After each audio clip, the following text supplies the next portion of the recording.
और अब बात कर लेते हैं छत्तीसगढ़ से जुड़ी सबसे बड़ी खबर की। छत्तीसगढ़ में मंत्रिमंडल विस्तार को लेकर सियासी हलचल एक बार फिर तेज है। ये तीसरी बार होगा जब मंत्रिमंडल विस्तार को लेकर राजनीतिक गलियारों में बेहद चर्चा गर्म है। 18 अगस्त यानी तक मंत्रिमंडल का विस्तार हो सकता है, ये कहना था पार्टी के जो सूत्र हैं उनका। लेकिन अब उस नेतृत्व का ये भी कहना है कि 21 से पहले जो है इसका विस्तार होगा और कैबिनेट विस्तार को कहना यह है कि आला कमान से हरी झंडी मिल चुकी है। शनिवार शाम आपको बता दें सीएम विष्णुदेव साय ने राज्यपाल रामंडेकर से मुलाकात की थी। बताया ये भी गया कि उस समय जो है 13 सदस्यीय मंत्रिमंडल बनाने को लेकर जो है वो राज्यपाल से चर्चा की गई। केंद्रीय जो नेतृत्व है उनकी सहमति की जो है उनकी जानकारी दी गई। तमाम चीज़ों पर चर्चा हुई। मुख्यमंत्री से जब पूछा गया तो उन्होंने ये भी कहा कि बहुत जल्द हो सकता है, कभी भी हो सकता है। इसके अलावा अब आपको बता दें कि साय कैबिनेट में जो सियासी गलियारे में जो चर्चा है, साय कैबिनेट में 2 संगठन और एक आरएसएस की पसंद का मंत्री आने वाले दिनों में शामिल किए जाने की सुगबुगाहट लंबे समय से चलती रही।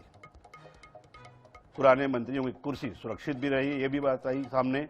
उनके विभागों में कोई बदलाव भी नहीं होगा। और दरअसल आपको पूरी कहानी का अगर हम बताएं तो मुख्यमंत्री विष्णुदेव साय 21 अगस्त को जापान, दक्षिण कोरिया की यात्रा पर 10 दिनों के लिए रवाना हो रहे हैं।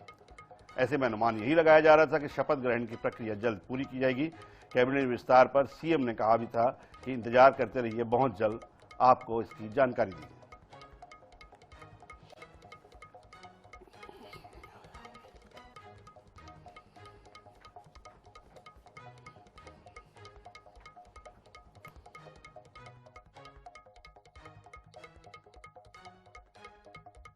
अब मंत्रिमंडल विस्तार को लेकर जो तमाम सियासी हलकों में जो चर्चा है उसके ऊपर हम कुछ जो है बिंदु आपके सामने रखते हैं कि मंत्रिमंडल विस्तार को लेकर ये तमाम चीजें हो गई कि हरियाणा मॉडल पर 13 सदस्यीय मंत्रिमंडल बनाया जाएगा और नई तारीख ये दी गई। पहले 18 अगस्त को ये कहा जा रहा था, लेकिन अब नई तारीख ये दी गई कि 21 अगस्त से पहले यानी कल या परसों में ये विस्तार की जो है वो घोषणा हो जाएगी। राजभवन में तैयारियां भी लगभग दिखने लगी है, क्योंकि मुख्यमंत्री 21 से 31 तक जो है वो बाहर रहेंगे, विदेश के दौरे पर रहेंगे।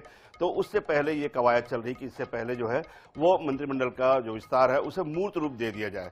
आपको बता दें कि फिलहाल जो है वो उसमें 3 मंत्रियों की नई उसमें जो है वो रखने की बात सामने आ रही, शामिल किए जाने की बात आ रही है इस विस्तार में, जिसमें तीनों के नामों की सुगबुगाहट भी सामने आ रही है।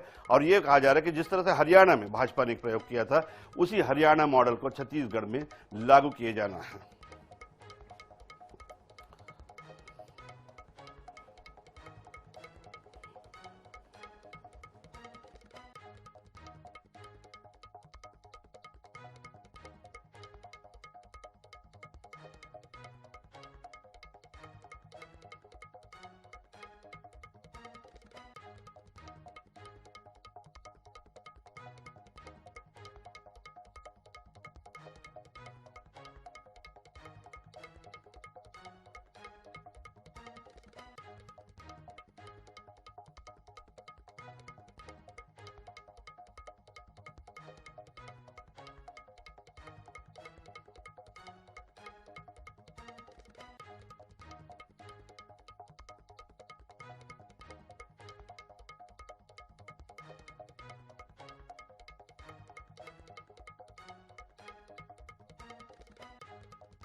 तो अब उन तमाम चीजों को लेकर अब उससे आगे की खबर आपको बताते हैं जो सियासी गलियारों में जिसकी चर्चा है। और कई अगर हम कहें विश्वसनीय सूत्र भी इस बात की पुष्टि कर रहे हैं जो तमाम चीजों की, कि उसमें एक पहला नाम जो सबसे जो ज्यादा जिसकी चर्चा चल रही है वो है गजेंद्र यादव। दुर्ग से विधायक हैं।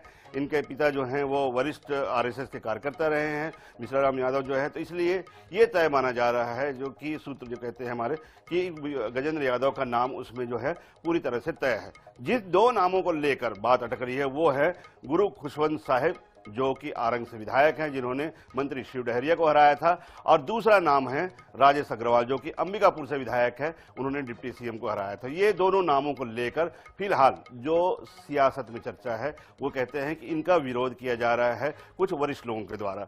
और इसके बाद अब बता दें कि कुछ जो वरिष्ठ नाम हैं उनके ऊपर चर्चा चल रही है, जिसमें कई बड़े नाम हैं। अगर हम बात कर लें पूर्व भाजपा अध्यक्ष, इसके अलावा विधानसभा अध्यक्ष धर्मलाल कौशिक का भी उसमें नाम जो है वो चर्चा में है। इसके अलावा अगर हम बात करें पूर्व वित्त मंत्री, राजस्व मंत्री जो है, स्वास्थ्य मंत्री अमर अग्रवाल की भी बात कर लें। इसके अलावा राजेश मूणत की भी बात करें, जिन्होंने पीडब्ल्यूडी और खासतौर पर आरटीओ परिवहन विभाग को जिस तरह बखूबी से उन्होंने जो है उसका संचालन किया था। इसके अलावा खाद्य मंत्री, सहकारिता मंत्री पुन्नूलाल मोहिले की बात कर लें।